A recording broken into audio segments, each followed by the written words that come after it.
Hello, Gemini. Thank you for joining me for your monthly forecast for June. The great news this month is that the Sun is going to be with you in your sign for 2/3 of the month. And as the month begins, also Mars, the feistiest planet in the Zodiac, the red planet, is with you for the first 4 days.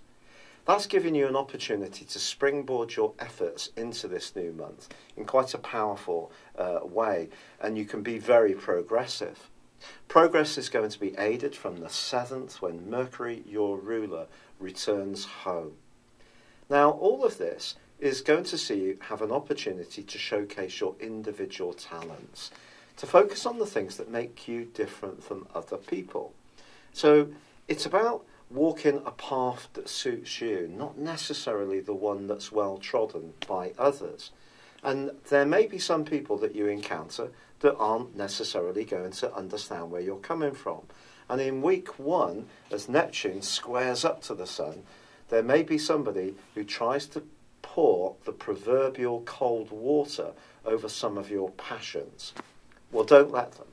But it's also important that if you're wanting to make a serious impact on those in positions of authority, the decision makers of life, that your ideas do stack up, they seem well thought through, and that they are persuasive. So doing your research is going to be very important, because some questions are going to be asked this month of you, Gemini. I think this is absolutely the case. But you can come through this with flying colours. But it will take that need to do your preparation, do your research, and be truly authoritative, especially about points of information. Now, on the 5th of the month, Mars moves into Cancer. It's not at its happiest in this location, but for you, this is very much about resources. And of course, Mars is about the more masculine side of relating. In simple terms, sex. So Mars in this location can certainly make you much more passionate, and particularly in the last week of this month. But back to the 6th, because then Venus relocates too. And it does so in a way which can be very intriguing as far as you're concerned, because Venus moves into the sign of Taurus, its home zone. But if you have gone through a bit of a frivolous period, this is asking you to think very carefully about what you want from your deeper interactions for the rest of the month. Venus is the planet of attraction. It doesn't just attract love, it attracts nice clothes, luxurious furnishings. It enhances our appreciation of taste around arts, or, of course, it can be about money too. But it goes into a much more reflective location. So you could find yourself at times, although bubbly, dynamic, with the Sun in your sign, Mercury joining you on the 7th, wanted to take a firmer grip on your life direction, but there may be some sensitivity you need to show around your relationships. Now, on the 9th, there is a fantastic development for you. Jupiter, the planet of growth, which has been in an ace location since last September, has been twisting backwards for the last 4 months. Well, Jupiter goes forwards in your sector of life's delights, pleasures, the things to do with affection and sharing things, and to do with being demonstrative. That's going to go forwards. That's a great news story for you. It's going to enrich you and hearten you right through to the 11th of October. It is true that Jupiter continues to forge a rather vague angle with Neptune. Well, I should say the outcome of the angle is vague, in the sense that Neptune continues in the part of your scope to do with the perceptions you're shaping of you amongst the world at large.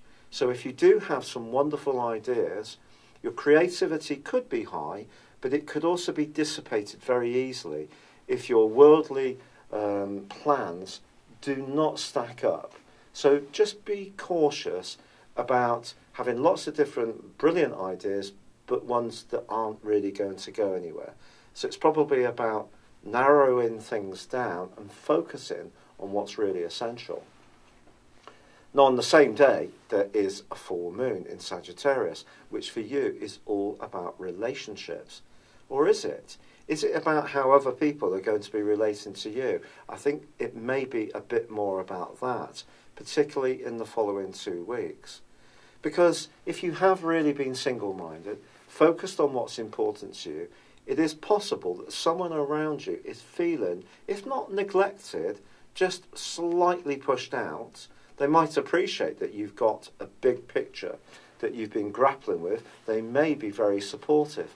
But if they're not, you're certainly going to find out from the 12th to the 23rd, because your ruler Mercury is challenged by strict Saturn, which is in the sign of Sagittarius, along with the full moon, and also the sun is as well. Whether you're working in a competitive environment or you're trying to cooperate in a close relationship, you may find that other people become much more demanding of you, much more exacting about what you offer.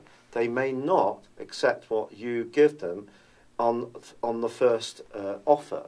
They may demand more, and that can lead to an increase in pressure. And on the 16th, Neptune, the planet of dreams, which I told you, forges that right angle with the sun at the start of the month, and is in that obtuse angle, the quincunx, with Jupiter for the rest of the month. Well, she starts to go into retrograde for 5.5 months. Even more reason to really be realistic about your worldly involvements. By the 19th, however, Mercury has moved alongside the sun in your sign and is giving you even greater desire to be unique and to be true to yourself. They both move together on the 21st into Cancer, joining up with Mars. This combination, really, do you know, it's very possible that you could bring about some kind of financial improvement to your situation in the last 10 days of this month. The new moon on the 24th will certainly help that, but just be conscious that both Mercury and Mars are going to be going into opposition to Pluto. What does this mean? It means you could find yourself with a mesmeric connection or attraction to somebody that comes into your orbit. They really could make your pulse race very quickly. And that can be very exciting. But with Venus marooned in that very sensitive location, be sure that whatever you do is really right for you and meets your set of values. On the other hand, if you are involved in any kind of business situation or you need to negotiate with someone, perhaps about finances, you may encounter someone who is extraordinarily bloody-minded as this month draws to a close. Because when Pluto and Mars are in opposition, we're talking about the aspect of war, to be quite frank. Now, that's not necessarily going to happen in a literal way, but I certainly feel in the world stage there's been quite a lot of sabre rattling already this year, and there could be some more as this month draws to a close. But in your case, I think you might need to make a stand about the things you really believe in.